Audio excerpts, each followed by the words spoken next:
Good morning, good morning. Quick straw poll. Who has kids? Hands up if you have kids. Leave your hand up if when you had those kids, you had a birthing plan. Leave your hand up if your birth went exactly like your birthing plan. They almost never do they? My wife's a nurse, accident emergency nurse, and so her birthing plan was no doctors, don't want any doctors, no medical intervention. So we were booked into the midwife-led unit next to the hospital. We had the birthing pool. My wife had been doing meditation for nursing. There was like dream catchers up on the walls. There was electric candles so the gas wouldn't explode. And so we turned up at the hospital. We had enough food to last 3 days, and we had enough Enya to last a week. Because my wife just loves Enya, and I just hate Enya, but it's totally her show, absolutely. Let's bring those 37 Enya CDs, my darling, no problem at all. And so we get along to the hospital. Within 15 minutes, sadly, undiagnosed breech baby. So the baby's the right way up instead of upside down. And so within 45 minutes of getting to the hospital, we think we're going over this way. There's a huge shift. We're going 180 degrees. We're in the operating theatre. My wife is numb from the chest down, and the surgeon's about to open her up and do an emergency Caesar. Now, I think the anaesthetist could tell that my wife was quite upset by this. So he leaned down and whispered into my wife. He said, "Mrs. Wilson, would you like me to put the radio on during the procedure? Would you like some music during the operation?" And my wife looks up at me with this angelic, earnest look in her eyes and just said, "Wouldn't it be a sign if Enya came on the radio?" This song, at this point in the song, is what came out of the stereo.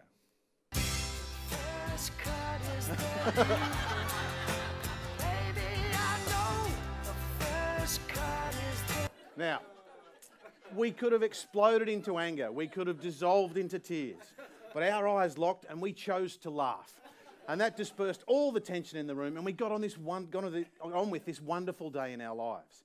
In that moment, we stumbled on this powerful way to stay resilient through the tough times that would be repeated again and again and again as I was doing the interviews for this What I Wish I Knew book series that I've got out there, where I asked people if you could go back and give your younger self one bit of advice, what would it be? Over the last decade, I've interviewed over 1,000 inspirational people from all around the world, like international sportsmen and women, to a Buddhist nun who works with prisoners on death row in Los Angeles, from celebrity comedians the world over to a man who survived 9/11. And when you ask that many people how to do life well, how to get to the end of your days and be sitting on a park bench, arm in arm with someone you adore, looking back on your life with a big satisfied smile instead of a heart full of regrets, there's one thought that keeps coming up again and again and again. And it's just this: lighten up. We all get so serious, don't we? Everyone I've spoken to for my book series says, if you laugh about it on your 80th birthday, start laughing about it now. And it fits in with what we all instinctively want, isn't it? You look at those dating websites out there. What's the one thing everyone says their prospective partner must have? Apparently. Everyone says GSOH, good sense of humour. That's what we all naturally gravitate towards, people who laugh and joke when other people are stressing out. And research has shown that that's because it's a very clear indicator that that person is calm, centred, has inner peace and strong psychological well-being. So the idea that I think is worth sharing with you guys today is that we should take a more deliberate approach to developing a good sense of humour. Because we all sort of move through life and appreciate funny when it happens. But if you look at the benefits to your resilience, like your business, your love life, your health and your happiness, we should all consciously try to create more funny in our lives. If you want to get to that park bench and be happy with how you've spent your time here, we all should take funny seriously. But I know, this is a TED Talk. There's no point me throwing some anecdotal evidence at you or even running through what my research has shown. I know I need to show you the scientists.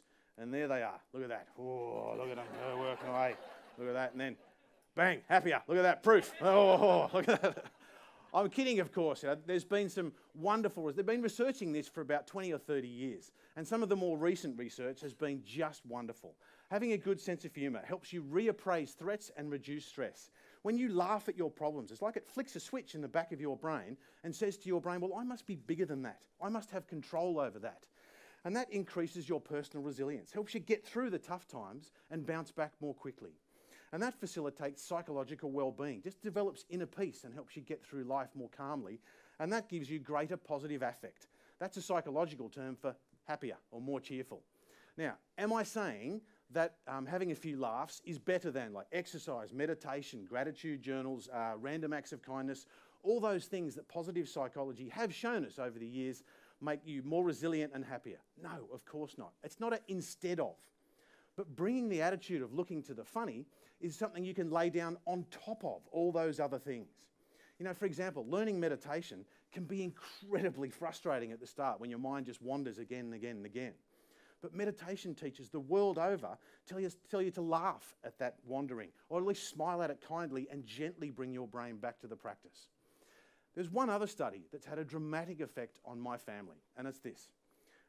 A greater sense of humour it led to increased optimism, decreased perceived stress, depression and anxiety. My wonderful, brave wife, Ali, has had an ongoing dance with depression and anxiety, as she calls it, all her life. And she's had 3 crippling episodes of postnatal depression after all 3 of our children you see up there. To the point where about 9 months after the birth of our youngest child, Charlie, I came home and over the dinner table she burst into tears and showed me the goodbye letters she'd written to myself and all 3 of our boys individually. Now, there's 2 parts to that I want to talk to you about today. The first is very quickly cover off how those 3 episodes affected me. See, the first time I was working as a full-time stand-up over in the UK, and I handled it reasonably well. The second time, I was just writing my books, and when Ali got depressed, I went right down with her, and at the time I couldn't work out why I'd sunk so low. The third time, I was doing what I do now. I'm a professional speaker and consultant, and I travel the world helping people build their resilience and get over their fear of change.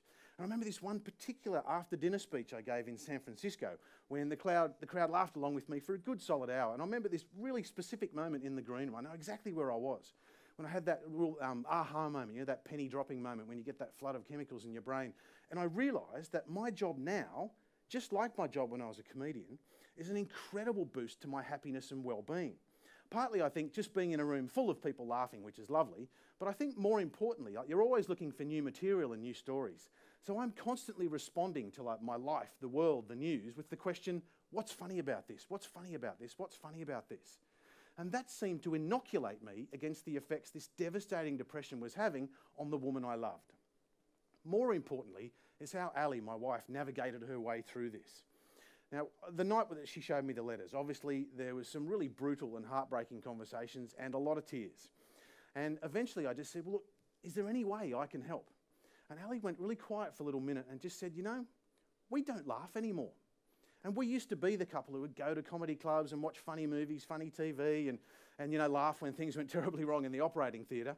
But we'd stopped. We'd stopped deliberately scheduling funny into our lives. And so we started again. We started going to live comedy, recording shows on like QI and Graham Norton from the UK and Saturday Night Live and Whose Line Is It Anyway from the US. Started asking friends and family, like, tell us funny stories. What's going on in your life? Now, every day, every night over the dinner table, we ask our kids, what made you laugh today? Now, am I saying that a few thigh-slapping chuckles cured Ali's depression? No, of course not.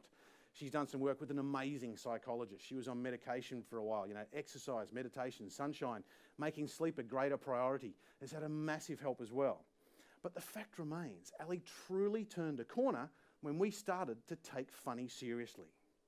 But please don't think that this stuff only works in times when you need extreme resilience. It works even better for the day-to-day stuff.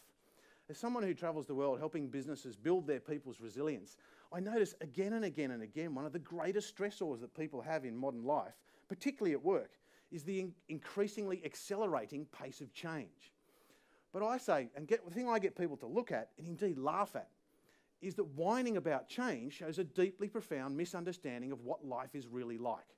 Who wants to be alive? Hands up if you'd like to be alive. People at home, ask yourself, do you want life? Then you have to accept this. This is the Oxford English Dictionary definition of the word life.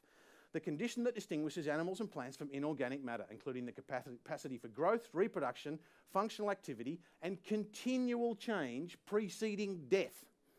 Continual change till the day you die. Continual change. Like, life is absolutely full of moments where you think you're going over there and all of a sudden you're over there, just like my wife had with the birth of our firstborn child.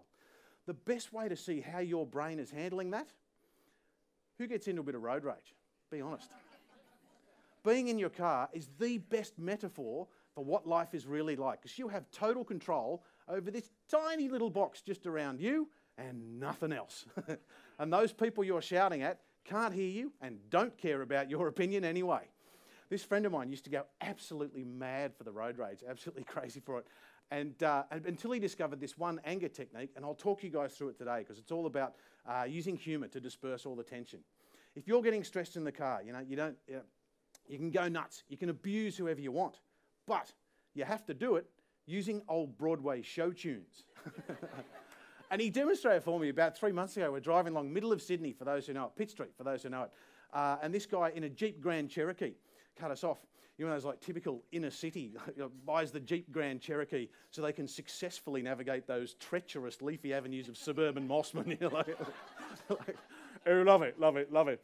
Simply murderous pothole in Lower Pumpernickel Mews. I'm guessing by the quiet there's a few in today. Anyway, I thought this friend of mine was going to go nuts, but he's just calmly got out of the car, looked across at me and just said, West Side Story. And he's gone up the guy in the Jeep, I swear, middle of Sydney, middle of the city, middle of the day, like this, just gone.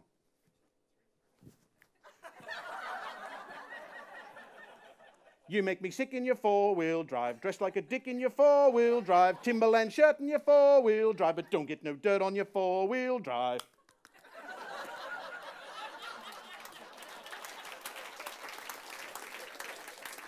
Now, I thought to myself, I can do that.